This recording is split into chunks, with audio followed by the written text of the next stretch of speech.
welcome back to the Tim Anderson Podcast, the extravaganza that it is. I'm Tim. Since he got in here first tonight, I'm going to introduce Zach. Zach is here. Hello, Zach. Good to have you on the pod. Good to be had, Tim. Good to be had indeed. Absolutely.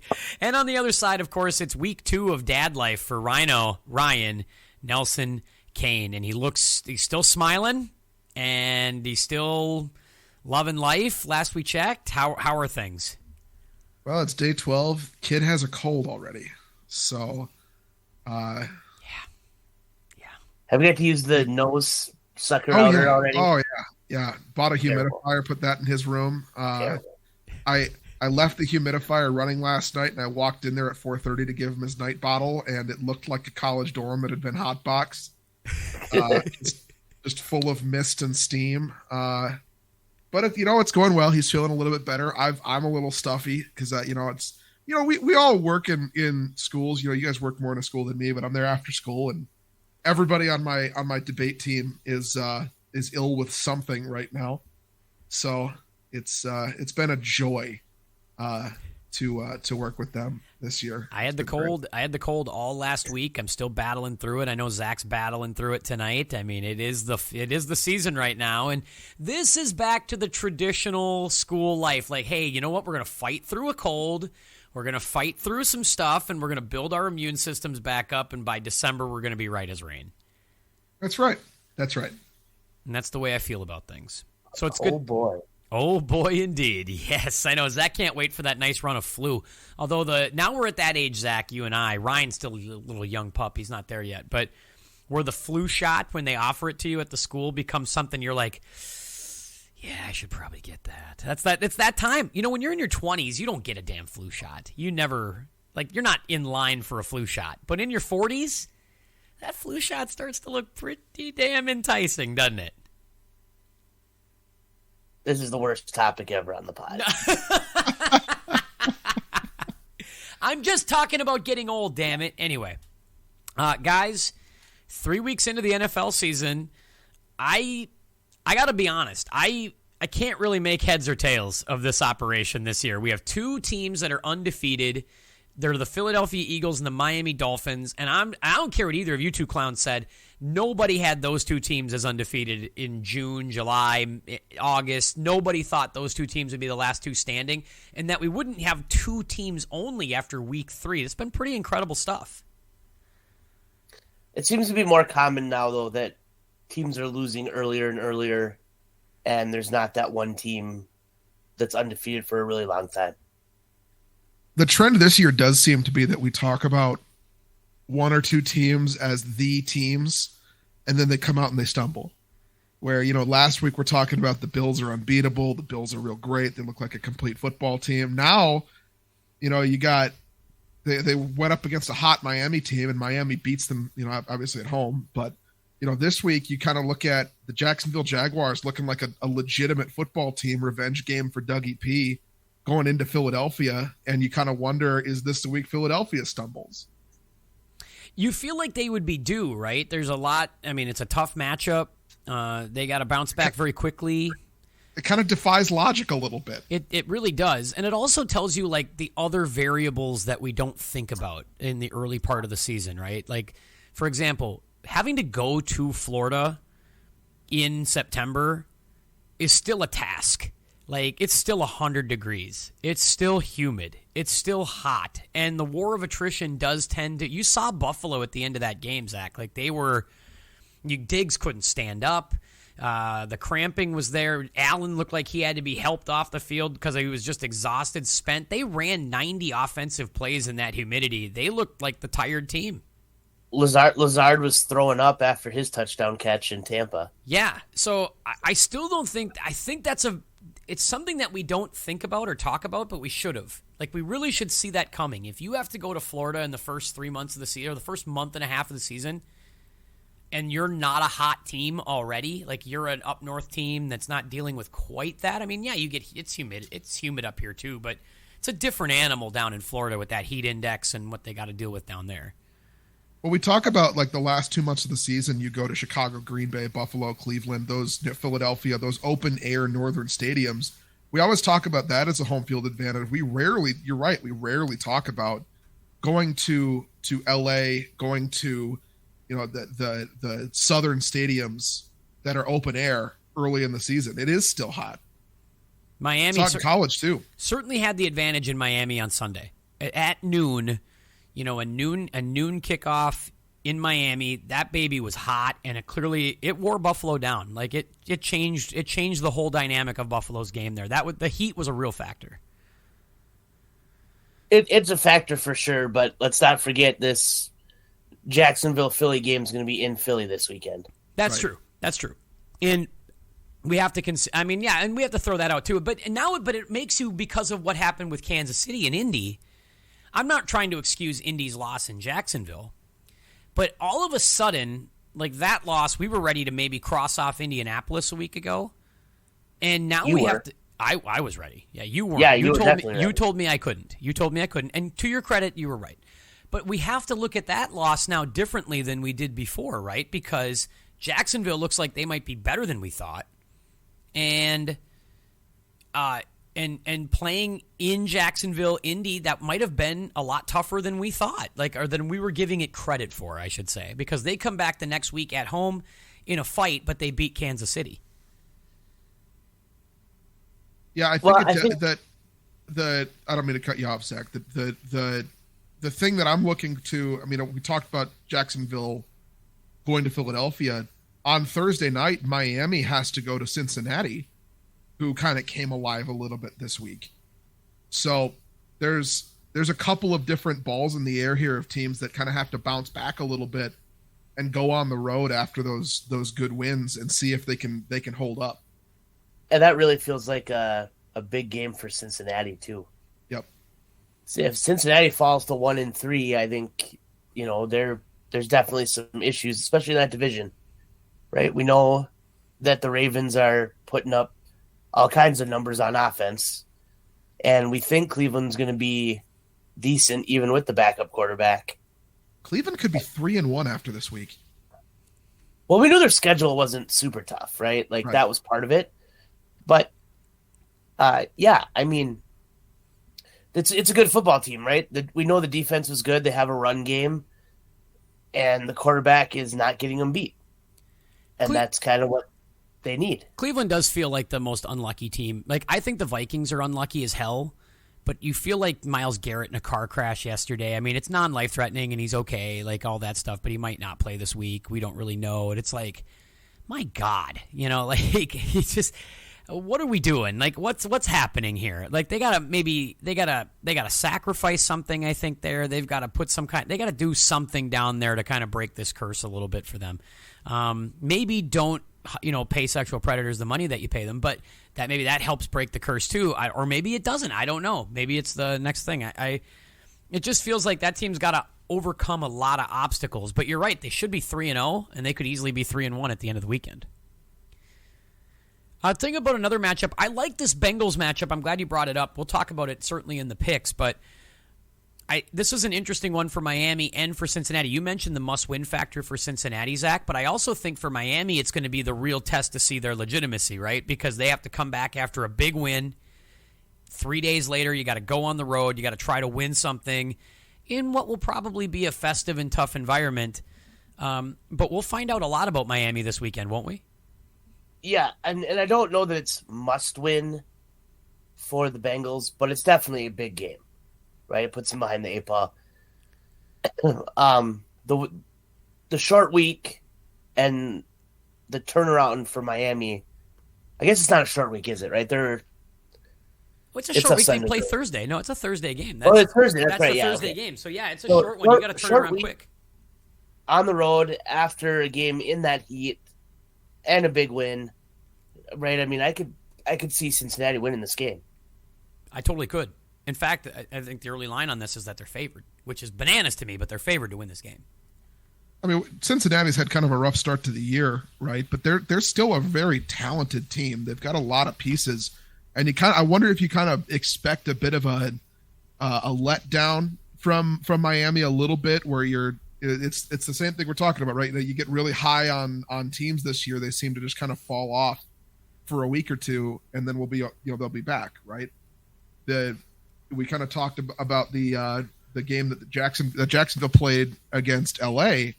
LA is one of those teams that's also very talented, but they're beat up, right? So now you have another test of is Jacksonville legitimate going to Philadelphia? Is Miami legitimate going to Cincinnati? Or was it the Heat, right? Was it the Heat that won them against Buffalo, or were they that talented? For Jacksonville, are they that good that they beat LA kind of handily on the road?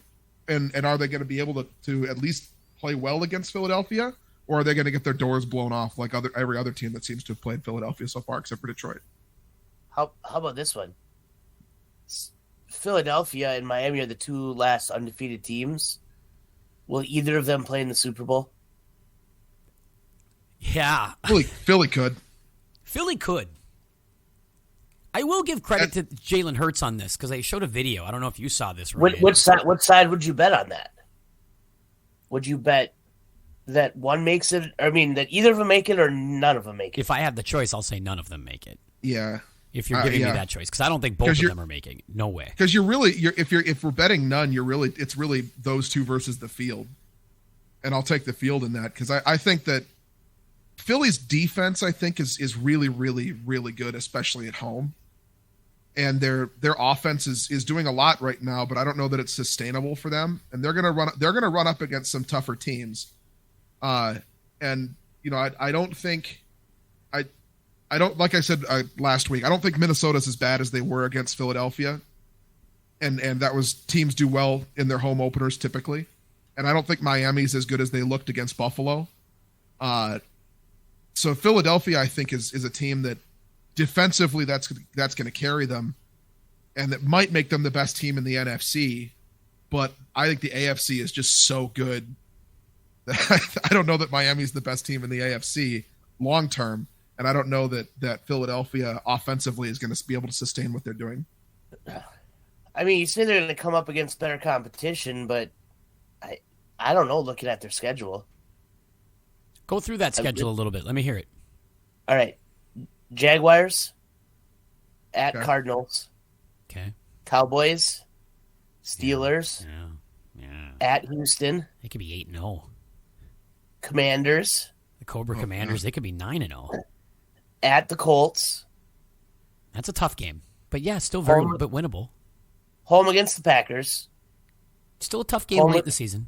Yeah, home against the Titans. That'll be a tough game late in the season. Boy, they're lucky they get the Packers at home there. And then they go at Giants, at Bears, at Cowboys, Saints, and Giants. And at Cowboys, you got to think will be a tough game for sure, right? I mean, you could see 13-4 really easily on that schedule. And Dak's talking about coming back maybe even next week, but certainly by that Eagles game that he could be back. So that could be a tough game at Philadelphia, even for the Cowboys. But still smells like 12 wins. Still smells like 12 to 13 wins. All Cooper Rush does is win. That's true. Can't argue with that. It's an easier game if you get Dak. There's going to be a lot of pressure on. That's why I would wait until Cooper Rush loses a game and then bring Dak in, because now is there a quarterback controversy in Dallas right now? There shouldn't be a controversy. There's not. There's not a controversy, and there shouldn't be. But I will say this: fans are dumb. How many times have we established this? Football fans are morons. The lion's share of them. And they're going to go, well, I mean, even today, I'm listening to Mad Dog on my way home on Sirius, and the guys keep calling the show left and right. I don't know. I think Rush throws the ball better than Dak. I don't think there's any question about that. I don't know what we're talking about. And I'm like, can we come? I mean, look, he's won some games, no question. 3-0, that's very nice.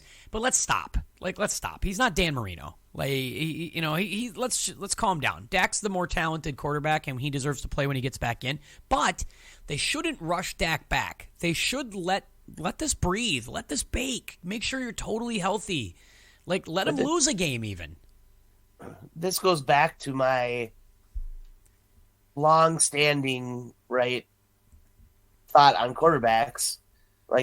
Would you like to have Cooper Rush for a couple million or Dak for $50 million? That's true. That's a fair comeback. There's a lot of money at stake there, and you could be saving a lot. Although, again, do you think would you like to see Cooper Rush over a 9-game stretch instead of this little short couple games here and there, and then see how this plays itself out?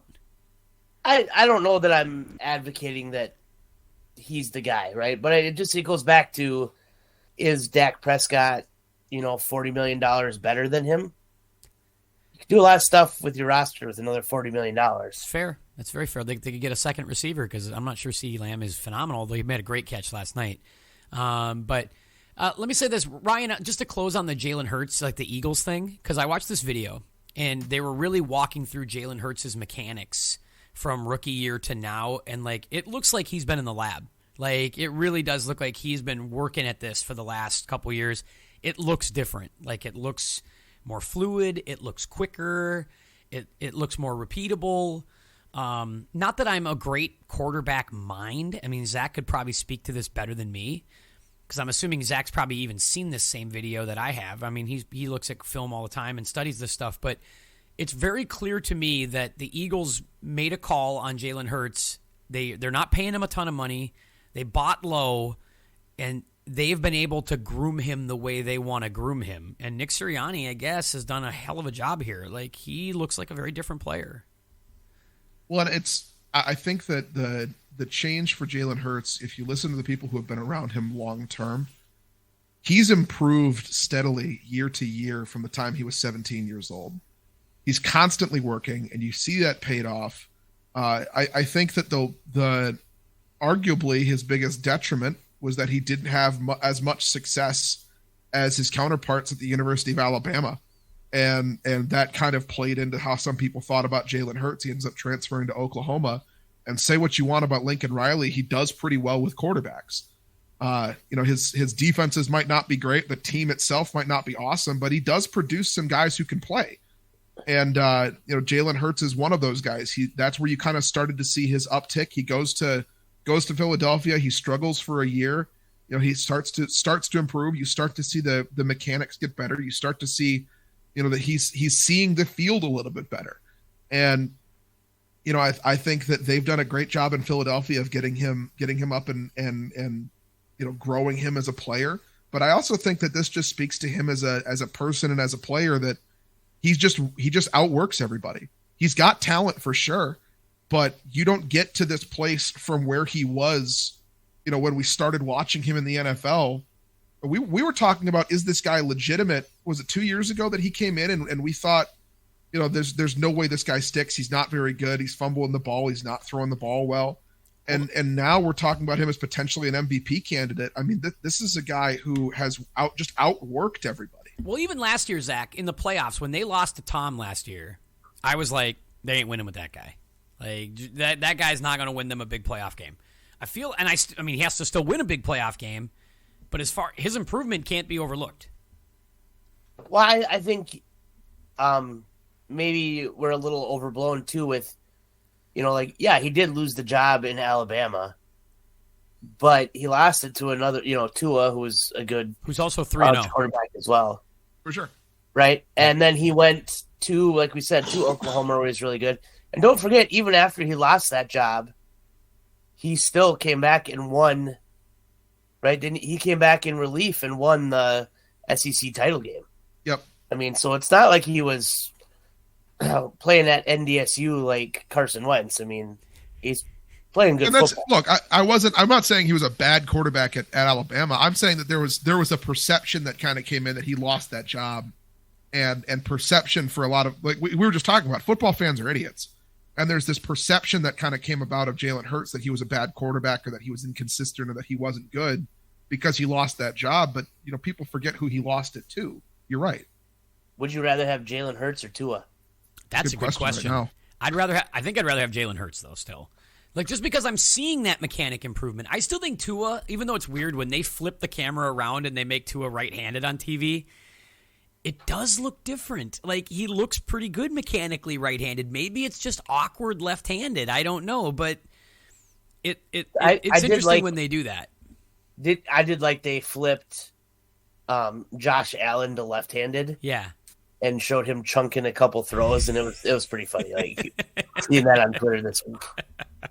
I think if I'm going to answer that question, if I could get Hurts' ability to continue to grow, and Tua's toughness, that to come back and continue to play with just a back injury is is awful. If that's really what it was, if your back locked up and he ended up going out there and playing the rest of the game, that's ridiculous. Yeah, the air quotes are coming out here. The air quotes are coming out for both of us. Zach, I got to let you talk about this because you mentioned it in the chat. The fact that he's not in concussion protocol at all, and the fact that we clearly saw him hit his head and we clearly saw him fall over, I'm finding... That's my concern with it, right? Like, they go, oh, well, we tested him and determined it was his back and it wasn't neurological. And I just don't know how, when he gets whacked and lands on his head, gets up, runs halfway downfield, and then falls over again, that you can bring that guy back in the game. All I'm saying is that if it was a back injury, he's a tough son of a gun. It seems like that. I mean, that's even more malpractice than, sticking your quarterback in the lung with the painkiller. I was going to say, is the Chargers doctor the new Dolphins doctor? What's happening here? By the way, if you're Justin Herbert and you're dealing with lung and rib and cartilage issues, are you going to the Chargers doctor for any kind of treatment before the game?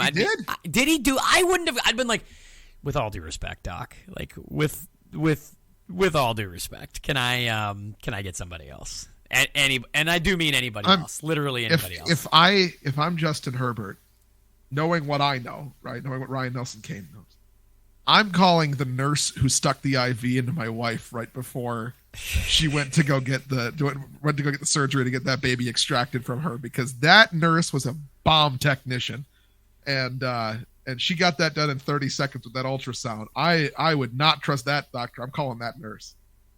Did they let you watch the epidural? No. So every other time I've been in, right, they've been fine with it. And the last time they came in to do epidural, they made me go sit on the other side of the room. Why is that? Because the room they were in before me, when they did it, the husband passed out, right? The guy in the room passed out. Whoa. And they were like, yeah, we're not dealing with you falling on the floor while we're doing this. But you said I'm an old pro at this. I'm way used to it. I'm good. I got this. Yeah, Zach's a grizzled veteran. An old, you see this gray hair on this face? Come on now, I know what I'm doing. Zach's rolling in 5 minutes before saying, I don't need all the preamble. Just give me the baby. Yep. Yeah, so they shooed me across the room for that one. What is it about the because again, I have no kids. I'm an idiot. What is it about the epidural that makes you pass out? Like, what is that? It's a big needle, like, right into the spine. So they don't put it into, like, when they run an IV, they don't put it where they put all the other IV stuff, the drugs that they do that? It's a shot, like, they basically have you bent over the table, right? They have her bend over the back of the table to, like, curve your back, and then they stick it right between your... The idea is they don't want to give it to your whole body. They just want it to go to your lower body. Yep. And it basically just numbs the whole lower half, basically. Yep. Yep. You don't feel anything. Where do we get one of those? Just for some nights. Like, I could see myself on a Sunday just needing one of those. Like, that could be good.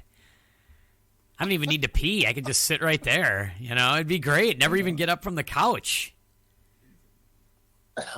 No good. Yeah, it's not like hooking you up to an IV or anything like that. See, because here's the thing. I hear ladies all the time who always say, I want the epidural. Give me the drugs. Give me the drugs. Give me the drugs. But I'm like, I don't know. I'd be thinking twice about the drugs if it's a gigantic goddamn needle that's going into my spinal area. For them, though, they don't see it. Okay. Right? They're facing the other way. So they have no idea the length of that needle. It's not like they go and say, here it is, everybody. Here's the needle that we're going to use. They just go, all right, bend over. And then they jam it right in. And I think at that point, they're pretty much willing to try any sort of pain method. Knowing Lauren like I knew Lauren, I think she would have been ready to be run over by a dump truck if that would have gotten the job done. I'm pretty sure of it. So Yep. Right. I mean, just think, Tim, like, if you've ever stepped on a Lego, it's the exact same type of pain. Having a baby is the same as stepping on a Lego? Pretty much. That's pretty goddamn painful. As far as I can tell, like one Lego or like a whole slew of Legos, like where you took two steps. Isn't a whole slew better than just the one? No, because you're taking two steps. No, step. because you're getting two steps, and you can't have that. Oh, see, No, Tim, the stepping on a Lego experience is you have one on the floor in the dark that your kid didn't pick up, and you don't see it, and then it hits. That's the experience. This is the worst one. It's not the slew of Legos. But it's when you start to go down on one, Tim, in the dark, and you start to feel it, so you like lunge forward. Oh. Because you're like, oh crap, I don't want to step on that. Yeah. And then you run forward and you step on another one. That's the one that hurts. It wasn't Legos in my house. It was like Matchbox cars. Oh, Like my brother, we get these Matchbox cars. You'd step on one of them sons of bitches. Those hurt like a son of a bitch. I mean, I don't know. But so that's pretty much childbirth. We've summed it up. Like that's pretty much it. And I'm sure all of our female listeners will confirm. TimPodcast1@yahoo.com, or you can tweet me at Mr. Tim Anderson or Tim Anderson Pod on Twitter or Mr. Tim Anderson on Instagram. Let me know and send that's a Sweet Cane Music. That is Ryan at Sweet Cane Music if you want to chat with him on Twitter about that too as well. And Man vs. Game 1 for Zach. He'll be happy to answer any and all questions on that. Thank you. Oh man, anything else we want to get to headline wise in the league before we slide into our second segment here? can I ask you a question? You certainly can. Did Dan Campbell lose that game for Detroit? 100%. Yeah, he 100% lost that game for them. 100%. Now, save that a little bit because I'm going to have Dan Campbell's going to be in here and joining us in just a couple of minutes. So we're going to talk to Dan Campbell. Good to know. Yeah, so it's going to be great. I can't wait to have him in here. But he can tell us if he lost that. So, my father-in-law and I were watching that game together because we were over at their place on Sunday, and he says this guy's coked out of his mind. Walks away from the television. They're going for it on fourth down for like the fourth time, and my father-in-law looks at the television, says this guy's coked out of his mind. He should go back to Miami, and walks away from the television. There was no nuance in that either. No, there's not. Like, they were just like, F it, we're going for it every time. Everything Dan Campbell says, and I love the guy, right? I love watching Dan Campbell. I love listening to Dan Campbell. Everything he says should be preceded with a... Well, he did say that he did acknowledge that he doesn't sleep. Good news or bad news, he doesn't sleep. He says, I get maybe an hour, but I'm thinking of, no matter what, good or bad, I'm sleeping 1 hour a night.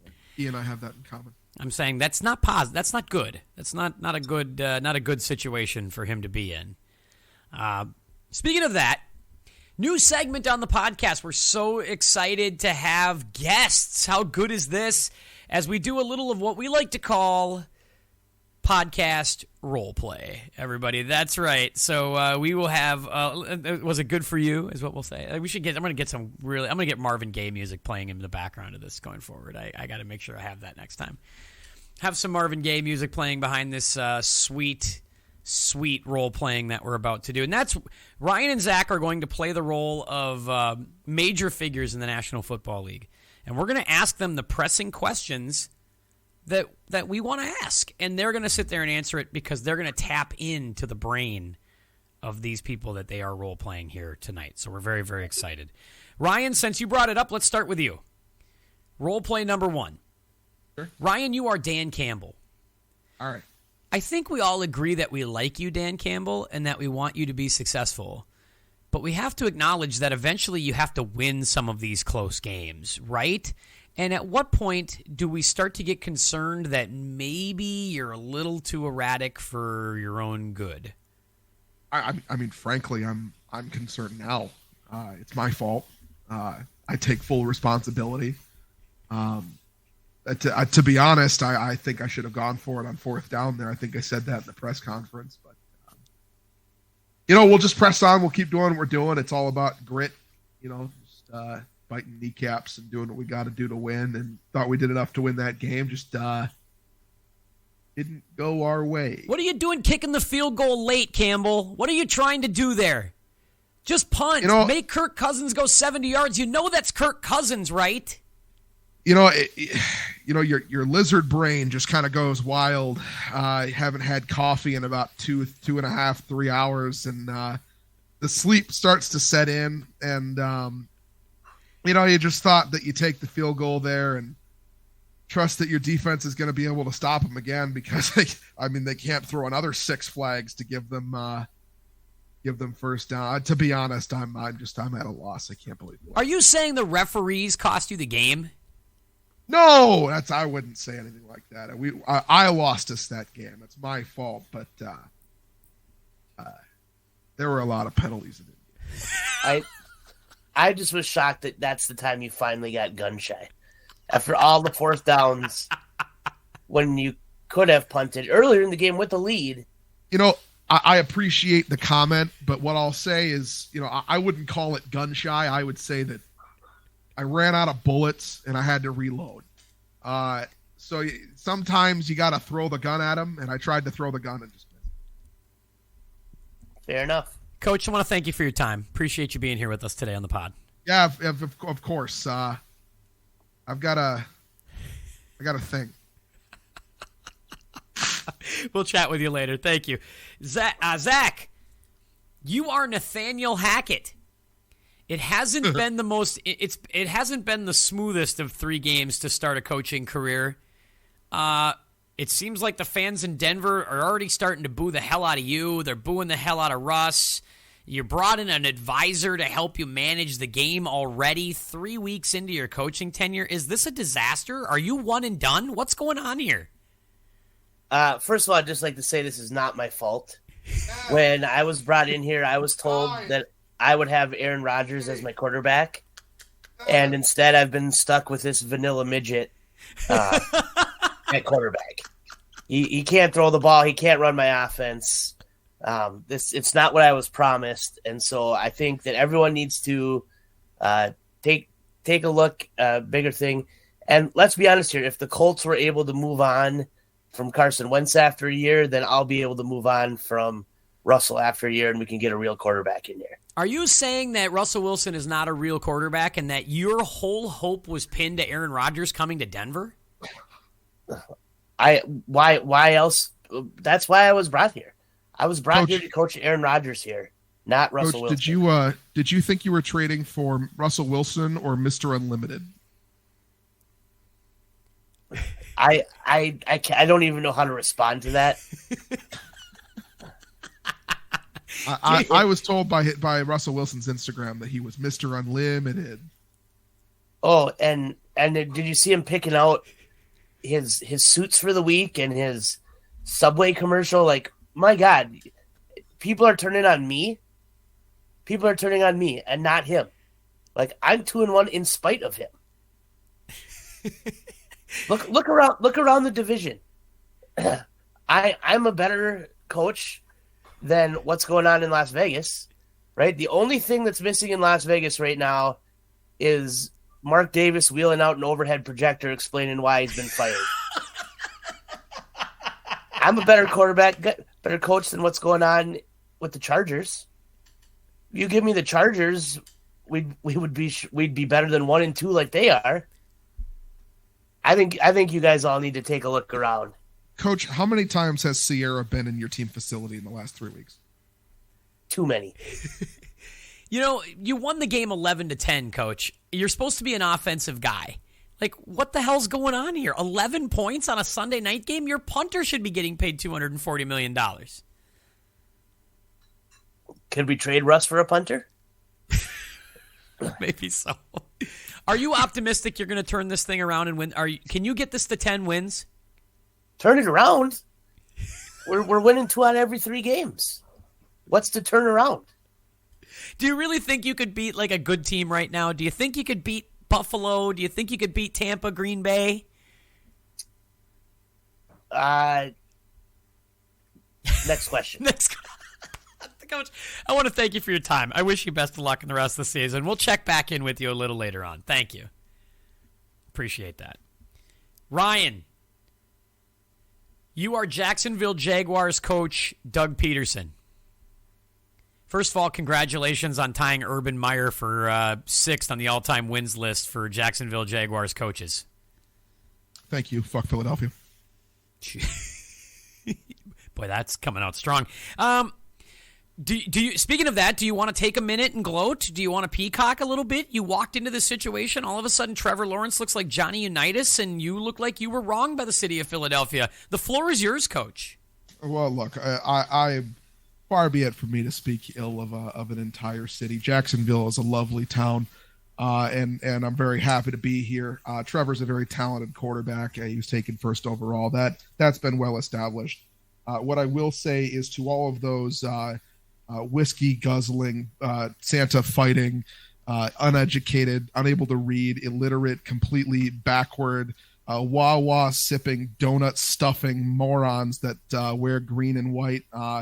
It was nice while it lasted, and I hope you enjoy the Super Bowl trophy that we won for you. But just remember that no matter how nice it gets with your sports teams up there, you're always going to be living in a city that wishes it was New York, but smells just as bad. You have to play them this week, Coach.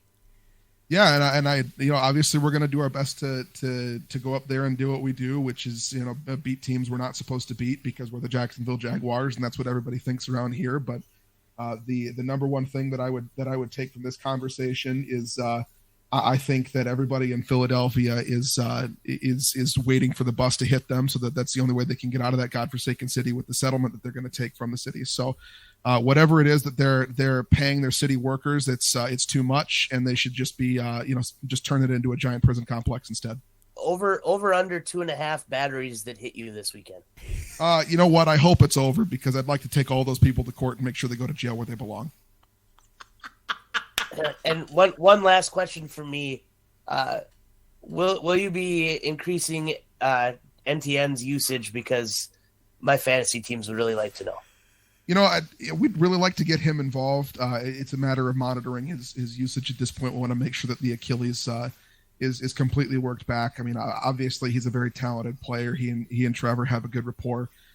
So we'd like to work him in a little bit more. We believe that James can handle the load, but as far as passing downs, I think you're going to see an increased load in Travis's work. Does this confirm that you are a true quarterback whisperer? That seriously just put a quarterback in your hands and you're like, and you turn water into wine? Is this fact now? Is this proven? I mean, shit. You saw what I did with Carson Wentz, and I won a Super Bowl with Nick Foles. If you didn't think you could give me a first overall pick and we'd be turning wine into better wine, I don't know what to tell you. Just as an aside, if you're in the city of Philadelphia and you're listening to this, I want you to know that I'm coming for your ass and I hate all of you. Boy, this is really hostile, Coach. But thank you for your time. Good luck this weekend. We can't wait to hear from you again, and we're rooting for Jacksonville here on the pod. That's awesome. Thank you so much, guys. Appreciate your time. Go Jags and fuck Philly. Jesus. Doug Peterson's got a mouth on him, and boy, is he angry. Ryan, are you back? Yeah, we're good, man. How's it going? Boy, that was something. All right. There goes our rating on. There goes our clean rating. Jesus. Yeah. We're in it up to our ass. We might as well go for broke now. We're in it up to our ass here the rest of the day. Anyway. You know what? It's okay. Those degenerates will listen to this. They'll get mad about it. They'll call and complain. It'll be over. And then Sorry. you could say sorry. Doug Peterson's standing behind. You were quoted. Yeah, you were quoting Doug. He was still there, like he hadn't left the room. Coach, it's fine. We got it. All right, last one. Ryan or Zach. Sorry, Zach. Zach, you are Packers quarterback Aaron Rodgers. You've made the famous quote of relax, RELAX after first week losses, because you seem to have experienced quite a few of those in your career, but are you in the midst of another strong season, even though you have this no-name receiving core, and that our first week loss to the Vikings was truly just par for the course for you? Well, Tim, it's a beautiful mystery, really. There's no secret that we don't play well in week one. We haven't taken a lot of time in the preseason to work on that stuff, so it's going to take a little bit to get our rhythm down with some of these new guys. But Dobbs has looked really good. It's looking like Dobbs might end up with more receiving yards than Devontae. It's really been a blessing to move from one Hall of Famer to another at wide receiver. And, a big win this week for our team, a stop by our defense. I've spent time in this league as a quarterback, dabbled a little bit as a GM the last couple of years, obviously as an owner of the Bears. And so I thought watching on the Jumbotron, I'd take a shot at being D coordinator there at the end of the game. Aaron, I have a couple of questions here. First and foremost, thanks for coming on the podcast. What the question that most people are going to ask you about your work with Green Bay, and obviously that's got to be at the front of everybody's mind because you're still wearing the uniform. But as an owner of the Chicago Bears, could you talk for a minute about your franchise's inability to develop a franchise quarterback, and where do they go from here? And do you bear some responsibility for that as the owner, being a great quarterback that you are? Do you bear responsibility for that? Well, as an owner, I am not the GM of the Bears, and if I were, I would have told them you've got to stay away from those Ohio State guys. But when my playing career here is done, we'll sit down with my girlfriend's crystal ball, and we'll find the next great quarterback that can lead the team. Boy, thanks so much for that. My next question isn't really football related. I just have to ask, where do you get your ayahuasca? I've been looking everywhere, and my guy doesn't have it. You're talking to the wrong guy then. Okay. So my gal has a setup, and we'll just leave it at that. Does she have her own ayahuasca moonshine still sitting out back behind her house? I mean, how does that work? I don't know. Well, she's got a little cauldron back there. She can whip up just about anything, a little bit of Newt and whatever else you got going. Do you think that you'd be better served instead of drinking all that ayahuasca tea and going on podcasts and talking to Joe Rogan, but maybe getting your receivers together and throwing it in the offseason a little bit instead of doing all this? You think you'd be better off if you did that? Tim, they need to be where they're supposed to be when they're supposed to be there. That's there's nothing I can do about that. If they're not running the right routes, that's not on me. Should we crown you the NFC North champion right now? Should we crown you that? Are you guys going to win the NFC North with Romeo Doubs as your number one wide receiver? Well, I think if you look at my tenure here, more often than not, that's the case. Are you concerned at all with the lack of depth at wide receiver? I mean, you've already lost Sammy Watkins to injury. Allen Lazard seems to be up and down at best. He's pretty good when he's on the field, but it does not seem to be very consistent that he's there. Obviously, Romeo Doubs is great. So far he had a great showing against Tampa, but Christian Watkins is sorry. My point is you're having some depth issues here. At what point does that become a concern? Ryan, I could throw to you and Tim, and I'd be fine. All right. My last question here: do you have to date just these wild, kind of crazy chicks? Like you're with Shailene. Shailene's foraging in the woods and getting arrested for protests and things like that. Now you're on to somebody who's, mixing potions and spells in a cauldron. Can you just date somebody who's half just normal, just with no checkered past or no weirdness to her? Can you just find like a solid 8.5 that's normal? I hear Giselle's interested. I'm sure Giselle was sitting at home watching the game wearing her number 12 jersey. Unfortunately for Tom, this time it was green and gold. But, Tim, I think CM Punk said it best. I dig crazy chicks. So, but hey, I got to let you guys go. The tea is ready. So thanks, Aaron. Thanks for your time. I appreciate your time. Thanks for being on the podcast. Appreciate that. Boys, I tell you what. I don't care who you are. You're not going to find 4 bigger guests than what we just booked right here on the podcast. Thanks for attending another edition of Podcast Roleplay. That was delightful. We'll definitely do that again in the coming weeks. Dan Campbell, fascinating stuff from him. I think did that answer your question, Ryan? Did you get some clarity on that? Yeah. I mean, I had to step out, so I have to listen back to it. Yeah, it was good stuff. All right, let's get to the team challenge real quick. The team challenge, Zach, starting to pull away. Am I right, Zach? What's the numbers? Yeah, I pushed the lead out. So 17.5 for me, 14.5 for Tim, and 14 for Ryan, who struggled a little bit this week. That was a rough week.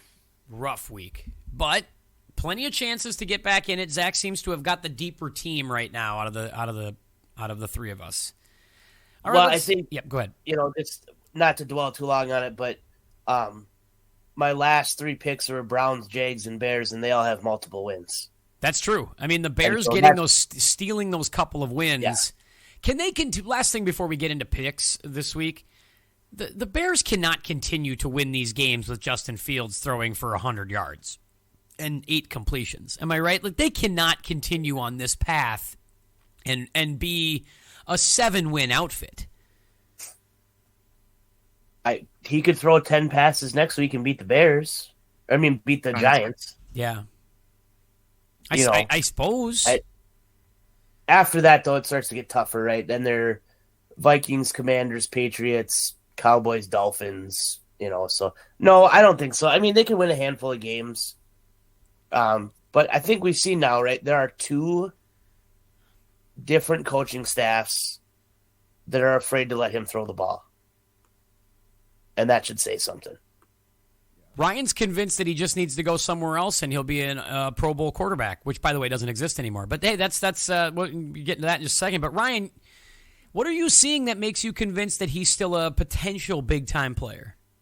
I think that the biggest issue with Justin Fields right now is it's not a lack of talent. It's not, he's not, making inexplicable errors. The thing that you're seeing with Justin Fields is a lack of confidence.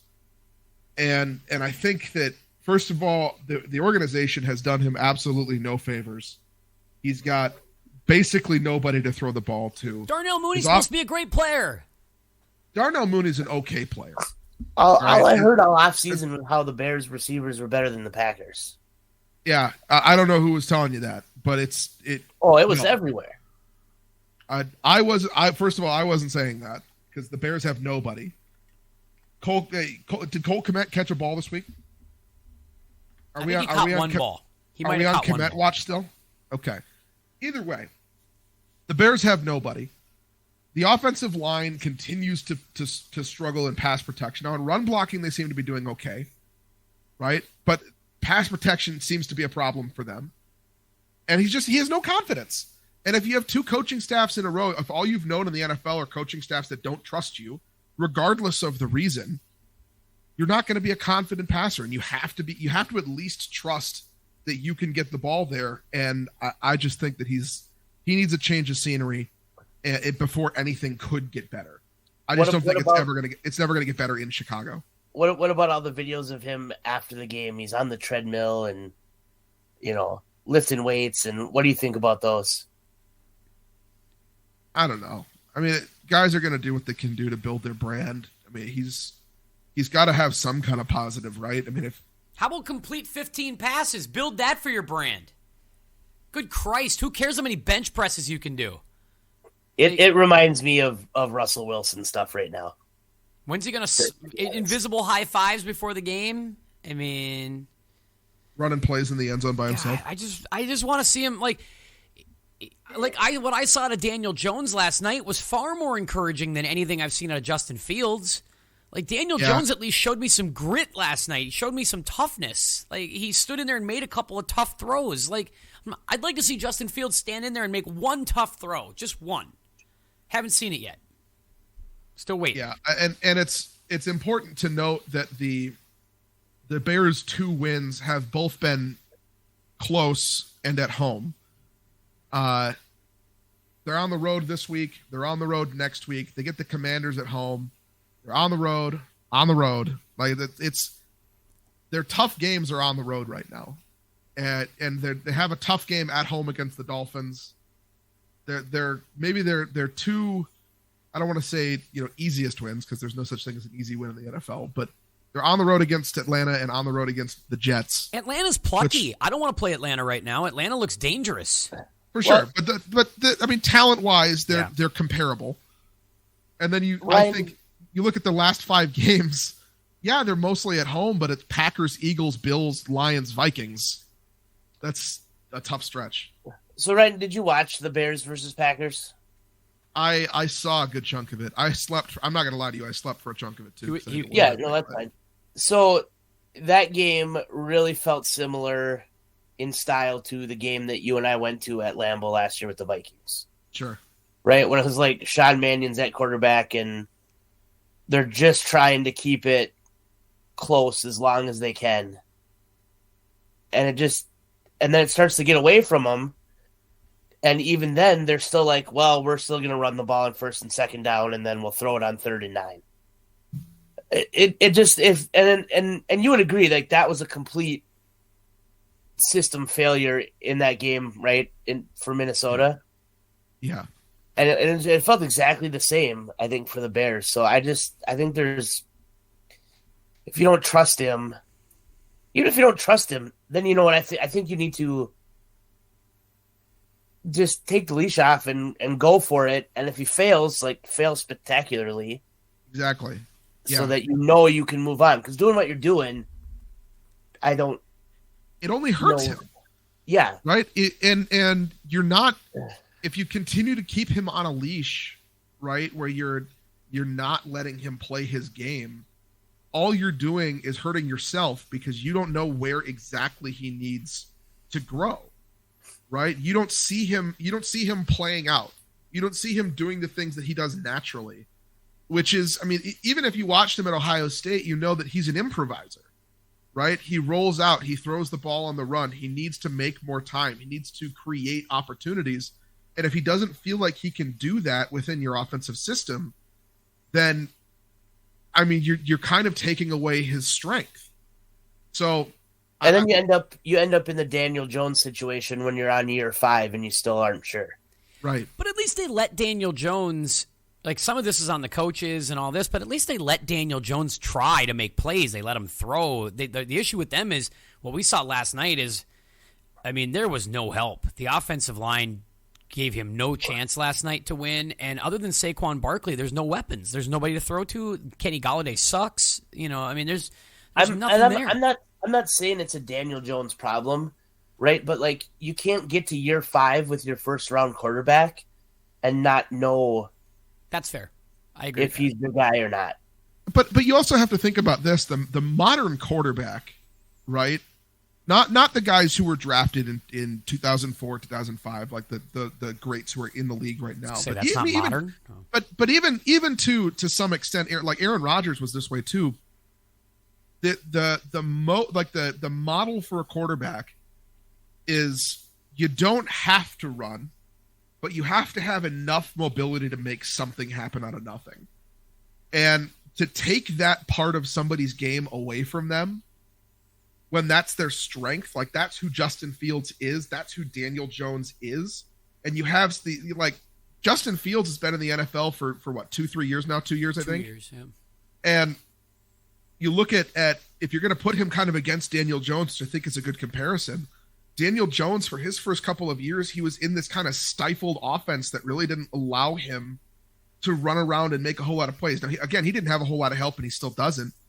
But Justin Fields is in that same kind of situation where he's being put in this box and being told, you got to play quarterback this way so that our defense can do their thing. And suddenly he doesn't look like the quarterback he looked like at Ohio State. Well, of course he's not, because you're not letting him play that game. You've got to let him play his game. To be continued on him, because that's why they got Luke Getzey. He was the quarterback's coach in Green Bay. They were hoping that he could sprinkle some of the magic, that Green Bay magic on him, and I haven't seen anything like that so far. To be continued, I mean, I don't want the kid to fail. The league's better when we have interesting athletic quarterbacks that can make a bunch of plays, so I'm rooting for him. It's just... Well, he like the arm, the eyes, the accuracy, that stuff doesn't go away. I can't watch a guy throw 8 of 17, though. That sucks. Right, but my point is that I just don't think, like, you want to talk about the Green Bay quarterbacks coach, that's fine, but we're still sitting here talking about, is Nathaniel Hackett for real? That's true. Or was it Aaron Rodgers? Maybe is the quarterbacks coach for real, or was it Aaron Rodgers? Matt LaFleur might be the greatest coach of all time, because these guys leave Matt LaFleur. No, I can't do anything. That tells us Matt LaFleur is really good. Matt LaFleur is really good. Aaron Rodgers is Hall of Fame. He might be one of the best quarterbacks of all time, even if he doesn't have the titles for it. Like, he just, like, mechanically... No, not the greatest of all time. Stop it. I said one of. One of. One of. Might be one of, yeah. What do you mean he might be one of? He is one of. No, he's one of the five. One of the five. I'm just saying that there's arguments to be there that, you know, I say one of, I'm thinking a certain range of number, but there's a lot of quarterbacks that fit into that logjam.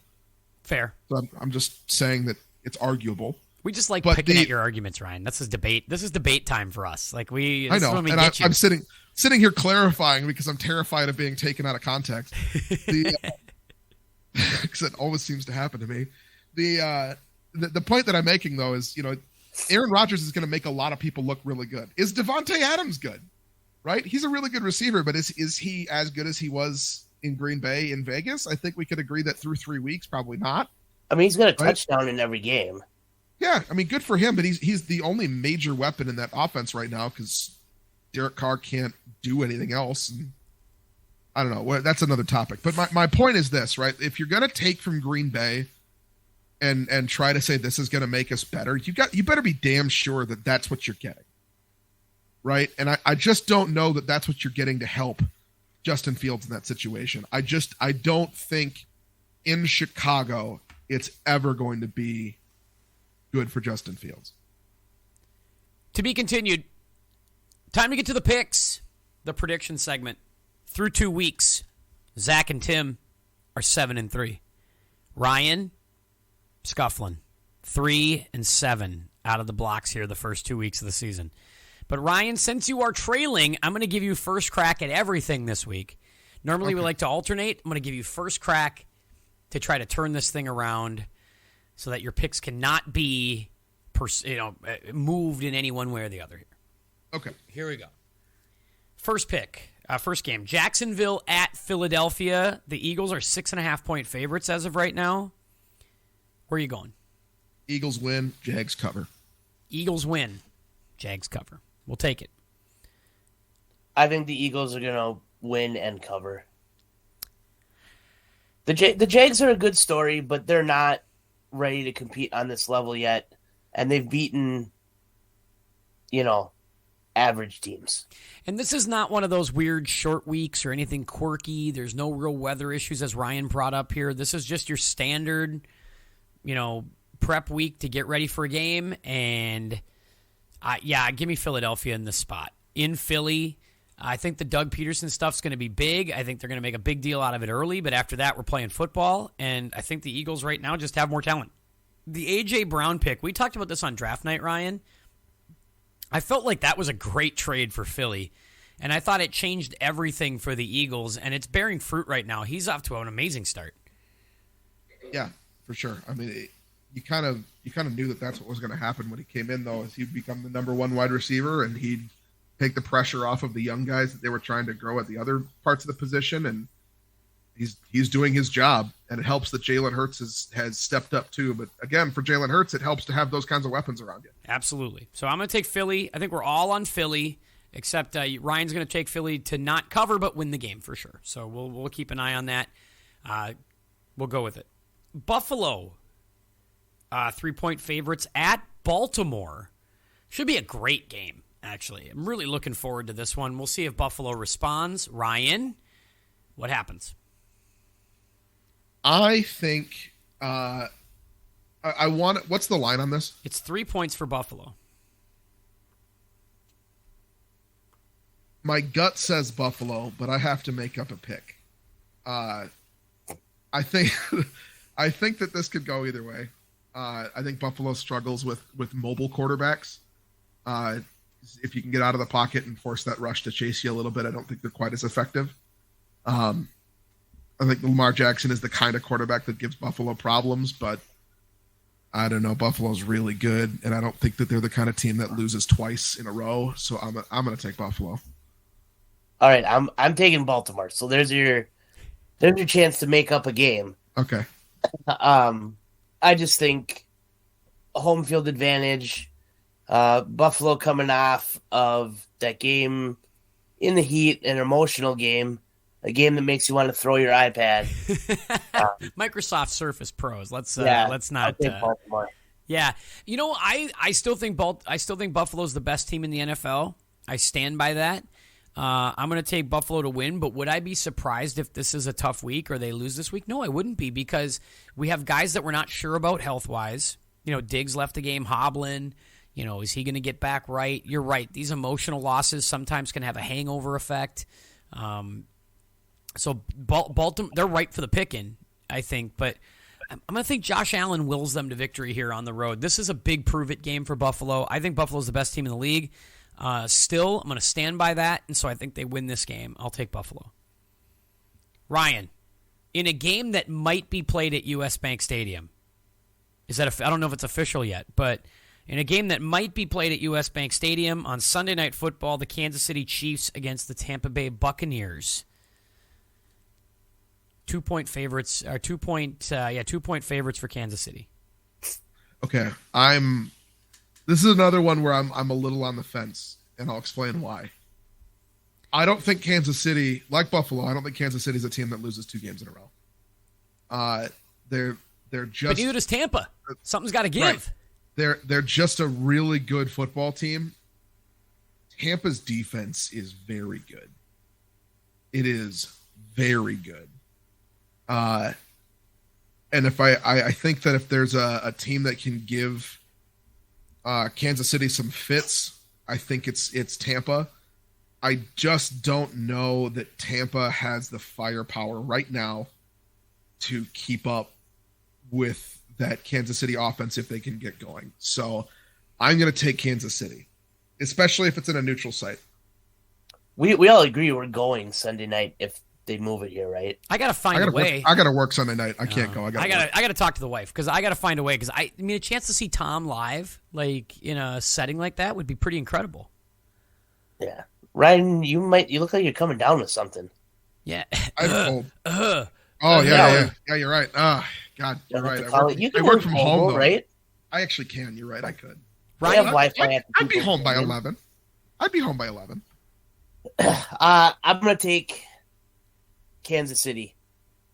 I just don't think Tampa has what it takes offensively anymore. And I'm concerned about the injuries too, right, Zach? Like, I mean, they get Evans back, but looks like you're still down Julio Jones, you're still down Chris Godwin, you're still down all these extra pieces. It's like, and their whole team is 40. I don't know. It just, Tampa Bay is going to be really good 10 years ago. It feels like, they're also old. And they're the team that's going to have to really deal with the adversity if the game gets moved to US Bank. Like, that, their home field outdoor thing is out the window. Now they're playing on a turf field indoors. That's a 4-hour flight away. It's not or a 3.5-hour flight away. For Kansas City, it's 35, 40 minutes, for on a flight. It's an easy flight to come to Minneapolis. And it's probably easier for them to get fans into the building. This home game for Tampa Bay turns into kind of a road game. So that kind of sucks. I think you'll see more Chiefs fans in Minnesota. It's a 4-hour drive. Yeah, it's nothing. It's nothing. It's an 8-hour drive. It's not far. No, it's not 4 hours. It's more like 8. But it is right. I mean, my brother and I flew to Kansas City, St. Louis last year, right? But close enough, right? Opposite side of the state, but basically the same flight. It's a short flight. It's like a 1-hour flight? 45. I mean, it's not long. Yeah. By the time you're up in the air, you're heading back down again. So I'm with you. I'll take Kansas City to win this game. If you're asking me Andy Reid versus Todd Bowles, I'm going to take Andy Reid. And I do believe Mahomes bounces back. I'm a Tom guy. I don't like to pick against Tom, but I just don't think Tom's got the weapons right now. Let's not forget Tom's record in the stadium. But, well, I mean, he's decimated the Vikings a few times, But the issue here is... Lots of Philly here, though, right? Yeah, that's what I'm talking about. But I just think, you can't lose your top 3 targets on offense as a core. I don't care how old you are. I don't care how good you are. You can't just lose guys and just plug in random dudes off the street. Like, they can't plug in Cole Beasley and say, all right, do Mike Evans stuff. That's not going to happen. You can't do that. Like, eventually, that stuff comes back to bite you. So I just don't think they're healthy enough right now, and Tampa's got to weather it. The good news is their division sucks. So they'll get right. It's just not going to be this week. Give me Tampa, or give me Kansas City. Miami on Thursday night at Cincinnati. The Bengals are actually 4-point favorites because of the I think the home game, the Thursday, the quick turnaround. This is one we talked about a little bit earlier, Ryan, but it's an interesting matchup for the Dolphins and a big one if they could get it. Yeah, I agree. I'm kind of expecting a letdown from Miami. I don't think they're quite as good as they looked last weekend yet. Especially defensively. This one feels like it could be a shootout. Like Miami's got a lot going for them on offense. Cincinnati feels like they're kind of hitting their stride a little bit. They're starting to click. I'm going to take the home team though on a short week after a really hot game that was really tight in the division. I'm going to take Cincinnati. Zach?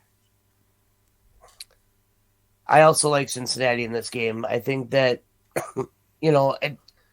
Miami has won 2 games that they really should not have won. Yeah, I felt like the Bills, if they played 10 times, Bills win 7 or 8 times last Sunday. They were outplayed in every way in that game except for on the scoreboard. Yeah, was that for that ball that Allen short hopped at the end? Was that for a touchdown or a 2-point conversion? Might have been touchdown. I'm not sure exactly. Yeah, I think that was fourth down. Yeah. Yeah. Okay. So I mean, if you give Josh Allen that throw 10 times, he's going to hit it 8 or 9 times. Well, they ran like 90 to 35 in total plays. Like Buffalo's offense was on the field all day. That's what I'm saying. Like the Bills should have won that game, and Baltimore should have never lost that game either to Miami. No wonder Ken Dorsey's throwing tablets. He's like, how many times I got to call a goddamn play here? We only scored 19 points.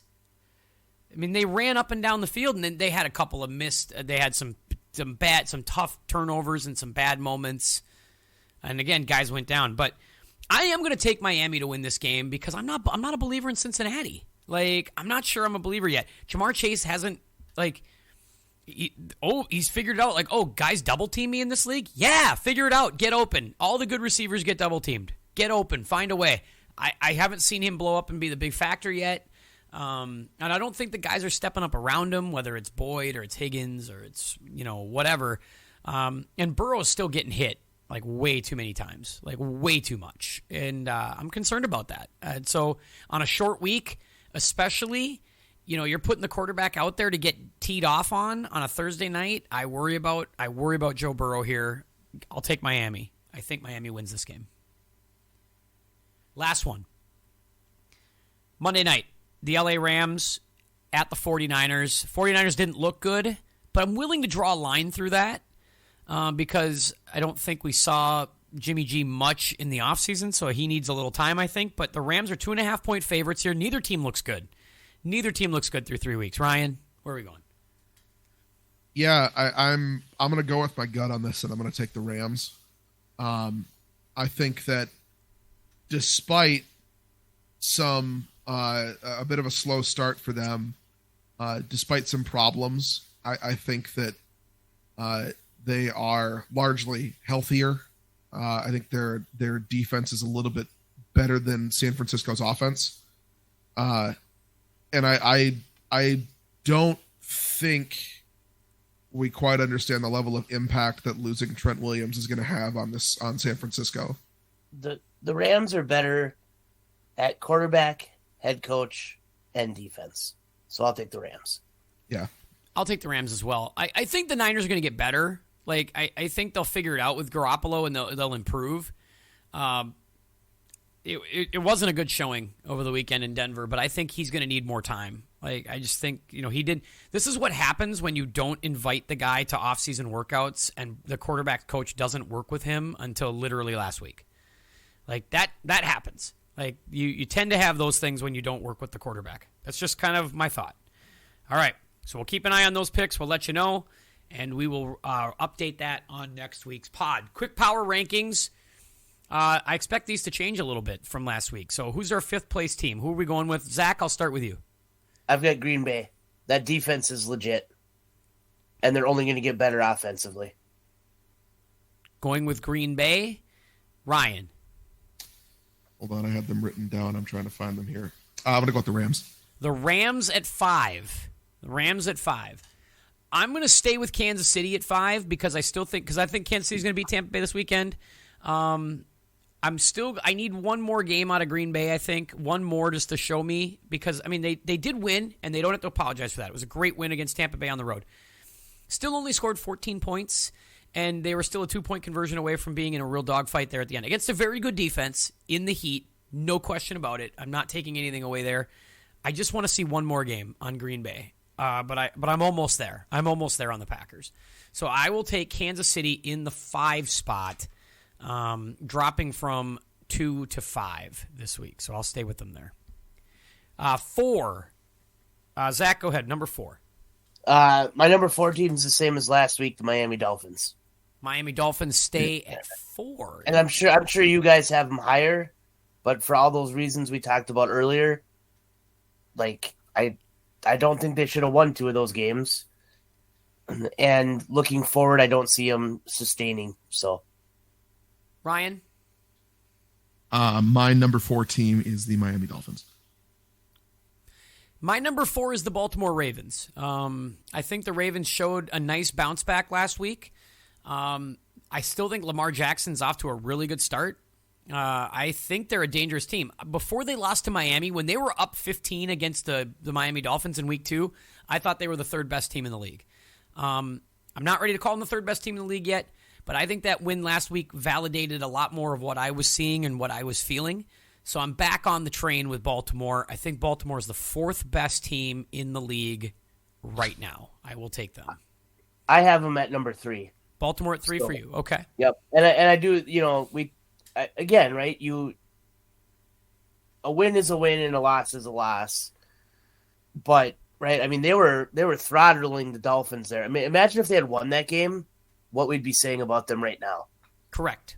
Right? They've looked pretty damn impressive. And so I think Baltimore is a damn good football team, and they're going to be there at the end.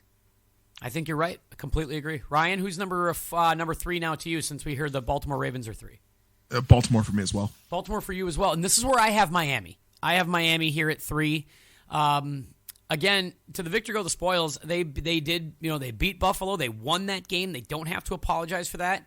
They are 3-0. I think Mike McDaniel's done a good job. Tua's a lot better this year than I thought he was going to be. But, and look, 3 is a good number. I didn't think they'd be anywhere near my top 5 at any point. But that's where they are right now until I see. If they beat Cincinnati on the road on a short week, they're going to earn a lot more respect from me, even more than they already have. That would be a gigantic feather in the cap. So I'll have them at 3. Number 2. I've got the Bills at 2. Bills at 2. I thought they played a really good game against Miami, and they came out on the short end of the stick. They've beaten good teams, and that defense is pretty good. Ryan? My number 2 team is also the Buffalo Bills. And I'm on the Philadelphia Eagles at 2. I think the Eagles are still number 2 for me. Ryan, the same reasons I'm assuming you think the Bills are 2 as the same reasons as Zach, right? They're really good. We still believe they're good. That loss hurt them, but still really good.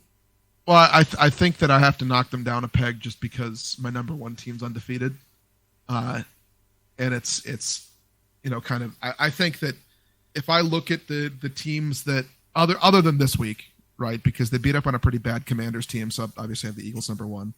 Other than that, I think they beat up on a better than average Minnesota team and a better than average Detroit team, and it was a tight game in Detroit, but Detroit played 2 pretty good teams tight and lost, and they beat the hell out of a bad team. So for me, Buffalo is not undefeated. I still think that they're a really, really good football team, but I think that for me right now, it's Buffalo than Philadelphia.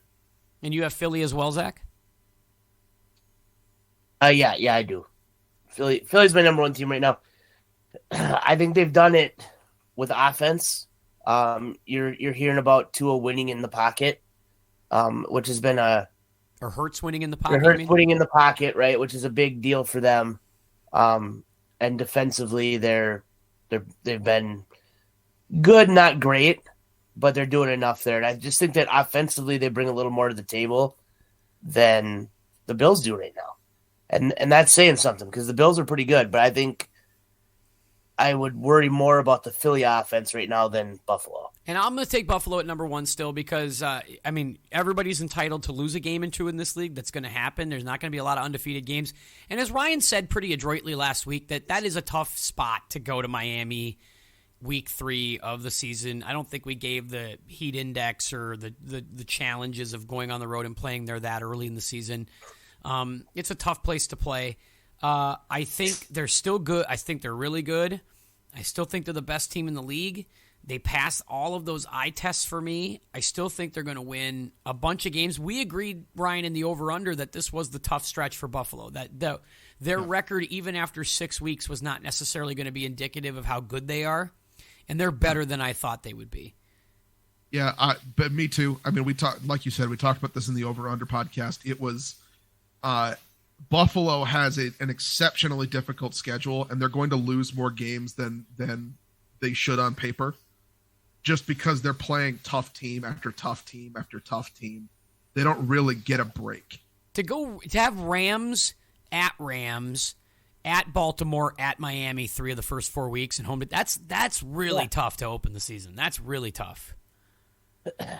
So go ahead. As an aggregate, there were Eagles, Bills, Baltimore, Miami, and then a 3-way tie in our 5th spot. So yeah, we kind of worked in some different teams in the 5 hole. I stay with Kansas City, but basically we have the same top 4 teams in just a few different spots. Very, very good, guys.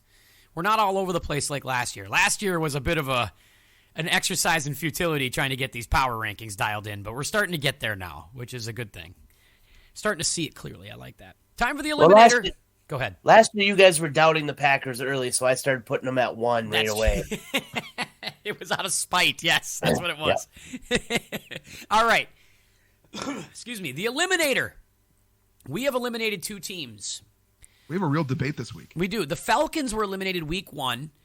And I must say, like, the Falcons are a lot pluckier, and they'll battle pretty hard, more than I think maybe we gave them credit for. I still don't think they're going to win a ton of games. I still don't think they're making the playoffs or anything. But, like, they're kind of an intriguing team to watch after 3 weeks. No. I like Drake London, and Cordero Patterson had a really good game last week. Of course, they played shitty Seattle. So what does that? I mean, I don't know what that means. So we've eliminated Atlanta, and we eliminated the Houston Texans, the Fighting Lovie Smiths, last week, as they again lost to the Bears at the gun. Terrible loss for Houston. A game they probably should have won that, actually, to be honest with you. So now this week, you say we have a debate, Ryan. Who do you want to toss out there first? I'm going to throw out the Las Vegas Raiders. The only team without a win or a tie. The case for them is they play in the same division as the Chiefs.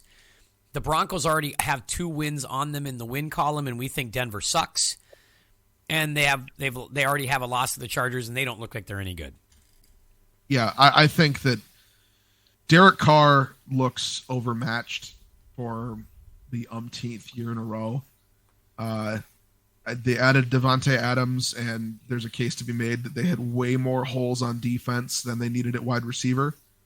I think that it was just a failure to launch this year, and try again next year with year 2 of the new regime. So, I like to believe that McDaniels is not as bad as the record indicates so far, as bad as they've looked, but you are what you are on the field, and they've not looked good. My comeback to you on the Raiders, and Zach can jump in here. My comeback on the Raiders is they've lost all 3 games by a combined 13 points. Like, I'm not saying that's good, but they should have beat Arizona. They really should have. They've lost a couple of games at the gun. I'm not ready to. They're not good, right? They're not good, but I like the coach. I like the quarterback. They have offensive weapons. I feel like there are less talented teams in front of them. I'm not sure. Here's what I'll ask, right? This question will be the basis of my contention, and then we can move on. Right now, the Raiders are behind the Houston Texans in the ranking of the AFC. They have to get to 7th to make a playoff spot. Currently, in that 7th slot is the Buffalo Bills. That's how this has shaken out. So it's not necessarily a comment that I think the Raiders are the worst team in football, right? We've already eliminated the Houston Texans, and the Texans are ahead of them, and I believe that they're better than the Texans. The question is, do we think they can make the playoffs? And at 0-3, even with a 7th seed in this conference this year, I think the answer is no. Zach? I hear you on that, but I think just projecting wise, we're looking at who has a chance to put some stuff together later in the year, and I think that they do. Sure, but you're also saying that about the Browns. The Ravens are going to continue to be pretty good. That's two in the AFC North. You've got the even in their division, they're not winning their division. But their division may not be as good as we thought. No, true, but they're not winning their division, right? I think we can agree that they're not winning the division and they're fighting for a wild card spot, right? We don't. I don't think we know that, but I think we can. Yeah, I think that's fair. But I don't know. So go ahead, Zach. My nomination is the Seahawks. They're 1-2. We know they're not very talented, right? Much like the Vikings, they played their Super Bowl week 1 and came away with a win. But how many more games do you think Seattle's going to win this year? That's fair. I mean, they lost to San Francisco. They lost to Atlanta. That Atlanta loss was at home. So Atlanta flew cross country and beat them. I think that's a comment on where they're at, right? Like they lost at home to who we thought was the worst team in football. And so if you're talking about, right, having to pass teams and stuff, right? I think you could make the same argument, Ryan, over here that Seattle is behind the Falcons, who we've already eliminated, and for them to get up in there is going to take a lot. Now, maybe the AFC is better than the NFC, but so Seattle's my nomination. I'll say this in defense of Zach's nomination, just for the same criteria. Top 7 get in. They're currently sitting in 15th, and the 7th seed belongs to the New York Giants. So there's some room, obviously, to move there. It's not quite as compelling as saying it's the Buffalo Bills, but I mean they're behind a number of teams who are likely better than them. The only team I want to throw out here, and I'm actually, this is going to be painful because it's kind of a tie, but I guess if I have to lean one way, I'll lean the more traditional. It's the Jets or the Patriots, like to me, because it's clear. Well, let's start with the Jets. The Jets are 1-2. They have yet to play the Bills. They have yet to play. Did they play Miami? Did they play Miami week 1? I'm trying to remember who they played, if they played Miami or not. The bottom line is they got to play still like 5-6 games in the division. They're going to win one of those at best, maybe 2. That's not going to work out very well for them. They're just not a very good team. I don't mean to cut you off. The Jets have not played a division game yet. So, they lost to the Ravens week 1. Yeah, so they got to play 6 games still in the division. That means 2 against the Dolphins, 2 against the Bills, 2 against the Patriots. Now, we don't know the Patriots situation. They're in dire straits too. I would argue that the same way. But they could go 1-5 easily in that. And I don't see them being – I just don't see them being very good. I don't think they're well coached. I don't think they've got a ton of talent. I think the Jets stink. I think the Jets look like a 4-win operation at best. I'm just not sold on anything I've seen so far out of the Jets. And the Patriots, I think, are also in trouble. I do think the Patriots are in trouble, too, if Mac is out for as long as they're saying. They're talking 6 to 8 on a high ankle sprain, and if he's missing half the season and Brian Hoyer's starting, that team could be a 4-win outfit. And the counter to that is where I think the Jets are going to get their quarterback back this week, probably. Yep. So you play arguably, I mean, 3 of the more talented teams in the conference, weeks 1, 2, and 3, Baltimore, Cleveland, then Cincinnati. Without your starting quarterback, you're going to be behind the 8 ball.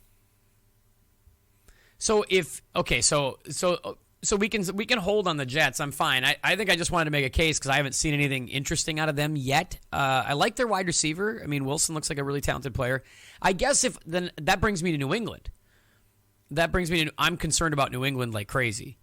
I mean, the offense still doesn't look like it moves very much. I mean, they gave a good fight to Baltimore. They did.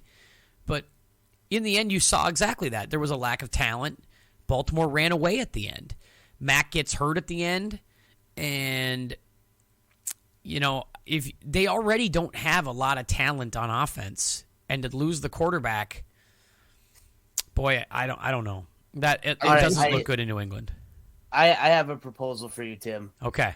And we'll see how you feel about this. Okay.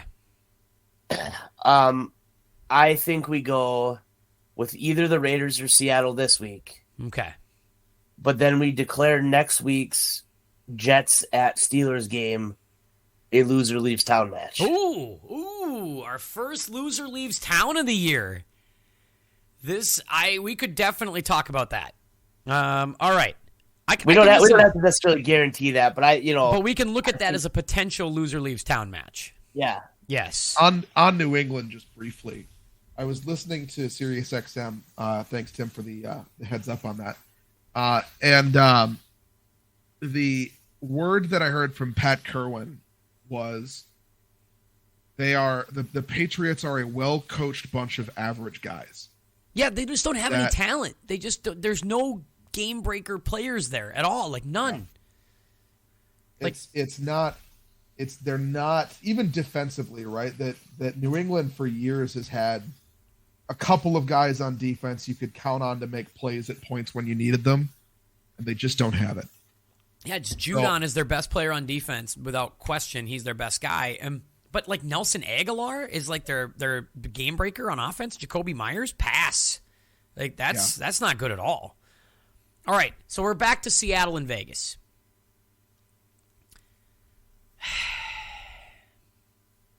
I think this is tough. Like, I just think Vegas has more talent. And so I always want to ride talent. I always want to say, like, can the quarterback, like, do I think Derek Carr is better than Geno Smith? Yes. Good God, I can't believe we're debating that. I know, but I think Derek Carr is still better than Geno Smith. So I would still take that. But the fact that it's even something that we had to pause on. Yeah, the fact that you guys didn't immediately answer that, it was a little scary, actually. I think Jacobs is still better than what they have in the backfield in Seattle. If you're asking me, I think Devontae Adams is still better than DK Metcalf. Darren Waller is still better than tight end du jour over in Seattle. The only thing, so I guess if you're asking me to lean, in an offensive league, who's got the better offensive tools? I got to say Vegas still has the better offensive tools. But you're right, Ryan. Like, at some point, that's got to translate to actual wins. Like, that's how this works in this league. But if you're asking me long-term, Seattle can't win more than 5 games, can they? There's no way. No way they win more than 5 games. But let's look at, I'm just going to keep making my case here. I'm going to look at the next couple of weeks here for Vegas here, okay? So I have it up. I'm just going to pull up their schedule specifically. They have a very difficult schedule moving forward because they've got, this week they got the Broncos, right? So they could win that game. They could win, toss it up, right? It's at home, you could win that game. Then you're on the road at Kansas City. You got a winnable game against Houston. You got a winnable game against New Orleans. Yeah, I think they can be 3-4, right? They could go to 3-4 pretty quickly. I think you lose to Jacksonville. I think you lose to Indianapolis. I think you lose on the road at That's Denver. premature on both of those, I think. Don't you think? That's premature, right? We're giving the Jags and the Colts a lot of credit here. Don't you think? Now this could all be a moot when they go to Seattle on November 27th. I don't want to do the whole Raiders schedule. No. Okay, so it could be moot. Here's the deal. The Raiders conference is better. Yeah. Right. But we think they're more talented. Yes. So that's our debate. Yep. And I still lean Seattle. All right. Let's do a vote. Ryan, you're still in on Vegas? I'm on Vegas. And you're in on Seattle, Zach? Yep. All right. I'm going to go to the randomizer here. Oh God. No, I'm just kidding. No, I'm just looking at my stuff again. I made notes on this because I knew you two were going to go this way. I was hoping I could get one of you to my side on the Jets and that we wouldn't have to debate this, but. Well, I do think that you make good points with the Jets too. Yeah. But I guess I'm going to go Seattle with you because we didn't pick them in the team challenge for a reason. Like they went undrafted in the team challenge. And the reason why they went undrafted is because we thought they were one of the 2 worst teams in the league at the beginning of the season. And because of that, and I don't think I've seen anything in 3 weeks that makes me not think they're one of the 2 or 3 worst teams in the league. Right? If I would have seen evidence to the contrary, okay, I haven't seen evidence to the contrary. Enough at least. And I don't think, even if that division is not as good as we thought, I still don't think they're better than San Francisco because they haven't beaten them yet. I don't think they're better than the Rams. And they could split with the Cardinals. And that still puts them at 5 wins. What's going to be wild here, just because this happens every year. So next week we could, right, like let's say the Jets lose at the Steelers. We're going to eliminate the Jets probably, right? Who knows? The Raiders might beat the Broncos. Like the Raiders could just hang around now for like 6 more weeks. If the Raiders, I'll make this deal to Ryan. If the Raiders lose to the Broncos this week and they're 0-4, I think we got to put them on death watch at that time probably. 0-4 is really hard to come back from. Don't you think? In that conference, I mean, it has to be impossible, right? 0-4 and heading to the Chiefs the following week. Yeah. I think if it gets 0-4, it gets ugly really quick. Like it gets late early. So let's put the Raiders on death watch right now with the Jets and the Patriots. Those 3 teams. Death watch. Those 3 teams. All right. We're going to keep an eye on that. Boys, guys, what a pod. 1 hour and 30 minutes. I really enjoyed it. The role play, the picking, the arguing. It's why I love hanging out with you guys every week. Thanks so much for your time. I appreciate you. Again, if you want to listen to the podcast, we really appreciate you liking, subscribing, commenting, sharing to a friend, doing all of that stuff. Podbean, Spotify, Apple Podcasts, Pandora, wherever you get your podcasts. We really would appreciate it. If you shared us, liked us, give us a shout. I would be grateful. Thank you so much. And we'll be back again next week, this time. And maybe back to our Monday spot. We'll see. But until next time, for Zach, for Ryan, this is Tim saying keep your head up. And we'll see you.